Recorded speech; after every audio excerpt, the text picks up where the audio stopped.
Nominācijā Gada jaunā sportiste nominēti Līva Vasjoleka 2023. gadā kļuva par Latvijas čempioni vieglatlētikā U20 grupā uzvarot 400 metru distancē. Ir iekļūst savu vecumu Latvijas vieglatlētikas izlasē, pārstāvot to Baltijas komandu čempionātā. Indra Mackeviča aizvadītajā gadā vieglatlētikas vienā no sarežģītākajām skriešanas disciplīnām 800 metri savu vecumu U20 grupā ir bijusi nepārspēta ne tikai Latvijā, bet arī Baltijā. Indra ir kļuvusi par stabilu savu vecumu Latvijas izlases dalībnieci un neapšaubām favorīti ikvienās vieglatlētikas sacensībās. Emīlija Kraukle.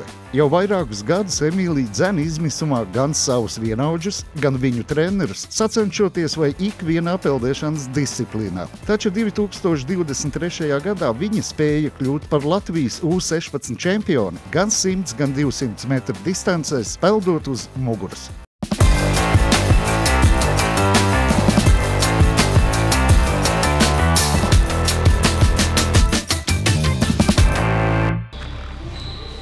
Sveiki! Ko tu šeit? Indra Mackeviča, vieglatlēte. Es mācos trikus. Gribas tev arī vienu iemācīšu? Labi. Tad varbūt noderēs dzīvē. Varēsi rādīt cilvēkiem un aizskriet projām. Es parādīšu, kā pazudināt monētu. Tad, kas jāizdara?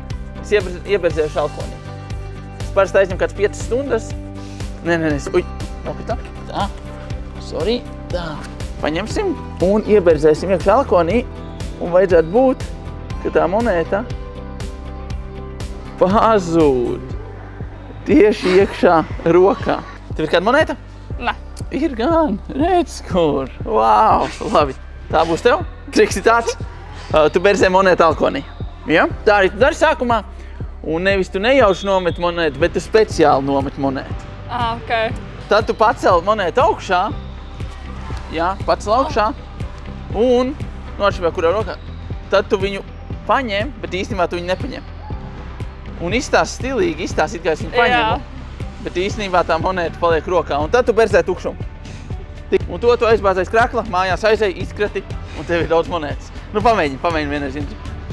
Jā, paņem monētu, jā, ieberzē.